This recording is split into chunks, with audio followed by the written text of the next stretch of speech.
तृतीय पर्याय सुभद्रा टंका नहीं आसिला बड़ खबर। एने सूचना देइछन्ती उपमुख्यमंत्री प्रभाती परिडा। सुभद्रार प्रथम किस्तिर तृतीय पर्याय टंका खूब शीघ्र मिलिबो। एही पर्यायर बाकी थिबा योग्य हिताधिकारी को टंका दियाजिबो बोली उपमुख्यमंत्री प्रभाती परिडा सूचना देइछन्ती। उपमुख्यमंत्री कहिछन्ती तृतीय पर्यायर अंगनवाड़ी कर्मी को टंका मिलिबो। बाद पड़िथिबा सबु अंगनवाड़ी कर्मी को तृतीय पर्यायर मिलिबो सुभद्रा टंका। एही पर्यायर कौनसी योग्य हिताधिकारी को बाद पड़ेनि। खारज होइतिबा 2,67,000 आवेदन रिचेक हेबो, बारंबार चेक हेबो, केही वंचित हेबे नहीं। एथिपाई 1 तारिखरे नोडाल एजेंसी नियुक्ति हेबे बोली प्रभाती परिडा कहिसंती। गत सेप्टेम्बर 17 रे राज्य में सुभद्रा योजनार शुभारंभ होइतिला।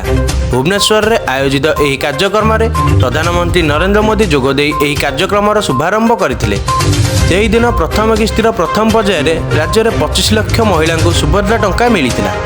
सेही दिन प्रथम किस्तिर प्रथम पर्यायर राज्य में 25 लाख महिला को सुभद्रा टंका मिलितिला। यापर द्वितीय पर्यायर अनेक हिताधिकारी को चलित मास 9 तारिख में प्रथम किस्ती टंका मिलितिला।